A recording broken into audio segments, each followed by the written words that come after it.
When you think of retro bikes, you're probably thinking about the new Triumph Bonneville or the Ducati Scrambler. You probably aren't thinking about this though, the Kawasaki Z900RS.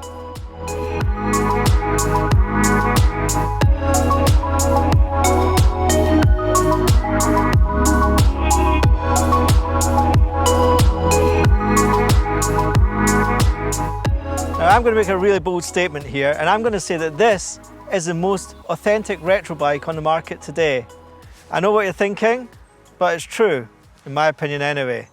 There's none of your TFT screens and riding modes on this bike. It really is what I think, or what I grew up thinking a Kawasaki was all about.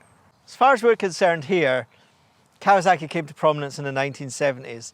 They had their mad two-strokes like the H2, but actually the bike that really defined them was the Z1. 80 horsepower, it was the fastest bike out there, and this pays homage to that. So the styling on this does hark back to the Z1, there's no doubt about that. Okay, so sure, it's got modern touches to it. It's not got rubbish tyres and suspension and chassis like they did. You ride it, it feels like a modern bike. That headlight, they didn't make them like that in the 1970s. Good modern upside down forks, adjustable. It rides well, it rides modern, but there are some really nice touches to it.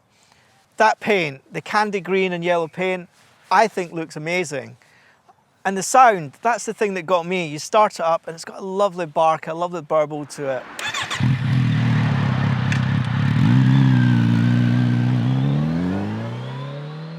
I think one of the nicest things about this is actually, it's such a simple motorcycle. In a day where we get all excited about rider modes and TFT screens, this thing's got none of it really. There's two settings on the traction control, and there's a gear indicator on it and a fuel gauge, and that is about it. And that might sound like I'm slagging it off, but far from it. It really suits this bike, and it really makes it feel so much more authentic than some of the other retros that are out there. You've got 110 horsepower, so it certainly isn't slow by any manner of means, and it costs just under 11 grand, which means it's up against some pretty stiff competition. That's more or less the same sort of money as some of the best roadsters out there just now. Things like Ducati Monster, the Street Triple RS, and even Kawasaki's own Z1000.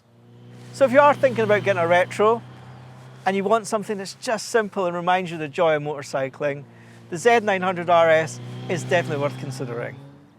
Look, there's so much you can say about it. You want to read our full review? Click on the link below and you can read all about it on Insidebikes.